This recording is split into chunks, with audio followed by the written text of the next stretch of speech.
ఇక్కడ పీకేవీ ఫేజ్ 2 ఏదైతే ఉందో విస్తరణ ప్రయత్నాలు తీవ్రంగా జరగడం, అలాగే 2022 ఏప్రిల్లో చెట్ల నరికివేత ప్రారంభం కావడం స్థానిక ఆదివాసీల నుండి పెద్ద ఎత్తున కొన్ని నిరసనలు దారితీసింది. ఈ నిరసనలు ఏ విధంగా ఉన్నాయంటే దేశవ్యాప్తంగా ప్రతి ఒక్కరిని కలిగించినాయి. పర్యావరణ ప్రేమికులు ఎవరైతున్నారో వాళ్ళందరినీ కూడా కదిలించినాయి. పర్యావరణ విధ్వంసం, జీవన నష్టం ఏ విధంగా జరుగుతుందంటే ఇక్కడ పీఈకేబీ విస్తరణ కోసం 3.68 లక్షల చెట్లు నరికివేతకు అనుమతులు ఇవ్వడం. మనమే ప్రభుత్వాలు, కేంద్ర రాష్ట్ర ప్రభుత్వాలు నిజంగా ఒక మాట, ఈ కేంద్ర రాష్ట్ర ప్రభుత్వాలకు సిగ్గుండాలి. చిన్నపిల్లలకేమో చెట్లు నాటుతామని చెప్తాం.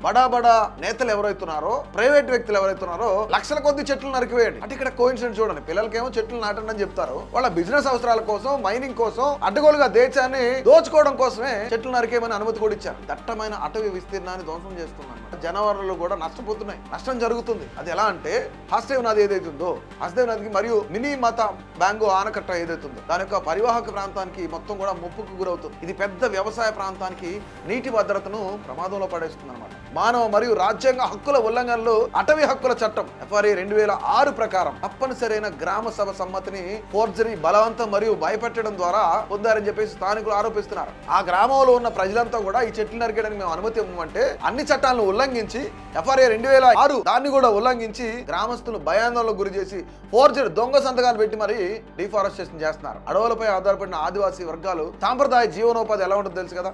అటవీ ఉత్పత్తులు కానీ, ఆహారం కానీ, పశుగ్రాసం కానీ ఇవన్నీ చేసుకుంటూ వాళ్ళు బ్రతుకుతూ ఉంటారు. వాళ్ళు ఎవరు బయటకు వచ్చి బిజినెస్ గురించి మాట్లాడరు. వాళ్ళకి తెలిసిందేంటి?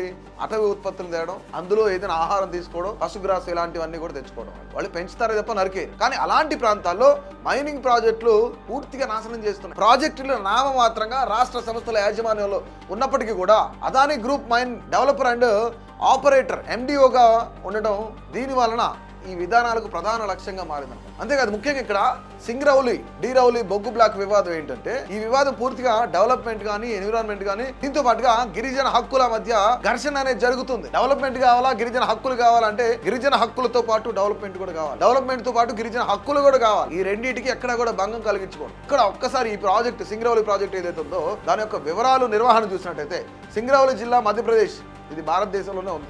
ఎనర్జీ క్యాపిటల్ గా ప్రసిద్ధి చెందింది. అంటే ఇక్కడ ఆ కోల్ బ్లాక్ ఏదైతే ఉందో దీని ఆపరేటర్ ఎవరంటే strategic mineral resource private limited, SMRPL.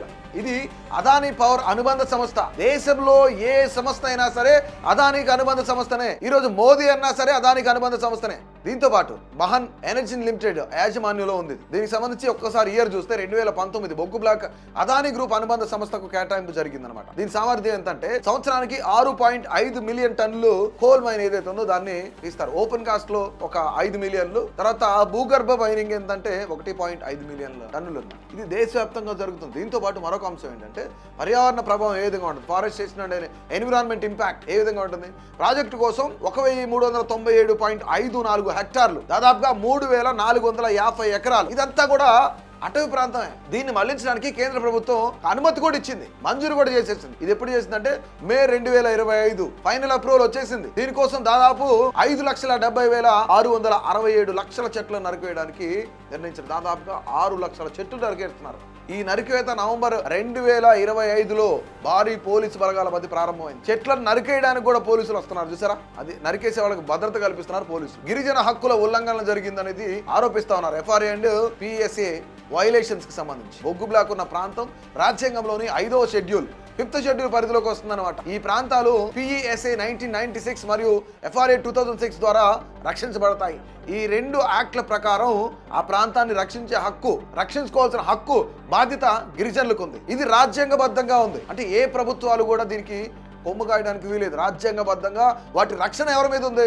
భారత ప్రభుత్వం మీద ఉంది, గిరిజనుల మీద ఉంది. కానీ ఇక్కడ వాటిని కొల్లగొట్టి మధ్యలో దోచుకునేది ఎవరంటే అదానీ లాంటి బడా నేతలు. మైనింగ్ లీజ్ లో నివాస ప్రాంతాలు ఉన్నందున అమ్రాయికో వంటి అనేక గ్రామాలు స్థానభ్రంశం సమస్యను ఎదుర్కొంటున్నాయి. అక్కడ నుంచి వేరే గ్రామానికి తరలిపోవాలి. స్థానభ్రంశం అంటే సరైన నష్టపరిహారం ఇవ్వలేదని గ్రామస్తులు కూడా ఆరోపిస్తా ఉన్నారు. అంటే నిజంగానే వాళ్ళ ప్రాంతాల్లో ఎందుకు హిడ్మా లాంటి వ్యక్తులు రాజకీయ నాయకుల మీదనో, రాజకీయ నేతల పైన కోపం పెట్టుకునో, లేదంటే వాళ్ళు ఫైట్ చేయడం దేనికి అంటే ఆ గిరిజన హక్కుల ఉల్లంఘన జరుగుతుంది. గిరిజనులను రక్షించలేకపోతున్నారు. ఇక్కడ హిడ్మా చనిపోయిన తర్వాత దాదాపుగా లక్షల చెట్లు, మనం ఇందాక చూసుకున్నాం 3.5 లక్షల చెట్లు, ఇప్పుడు 6 లక్షలు, దాదాపుగా 10 లక్షల చెట్లు నరికేయడానికి సిద్ధంగా ఉంది కేంద్ర ప్రభుత్వం. బస్తర్ జిల్లాలో ఆల్రెడీ మైనింగ్ కూడా స్టార్ట్ చేశారు. అంటే అక్కడున్న చాలా మంది యువకులు కూడా వీడియోలు పెడితే అది ఫేక్ అని సృష్టిస్తా ఉన్నారు, కానీ అది రియల్. ఈ రోజు బస్తర్ జిల్లాలో ఎంత మైనింగ్ జరుగుతుంది, ఎన్ని చెట్లు నరికేశారు, ఒక్కసారి నిజంగా వెళ్లదలిచిన వాళ్ళు వెళ్ళి లెక్కేసుకుంటారు. ఇక్కడ ప్రక్రియలలో అవకతవకలు, నిరసనలు కూడా జరుగుతా ఉన్నాయి. మే 2022లో జరిగిన అభిప్రాయ సేకరణ నిష్పక్షపాతంగా జరగలేదని గ్రామస్తులు ఆరోపిస్తున్నారు. ఫోర్జరీ సంతకాలు పెట్టారని మనం ఇందాక మాట్లాడుకున్నాం. అదే విధంగా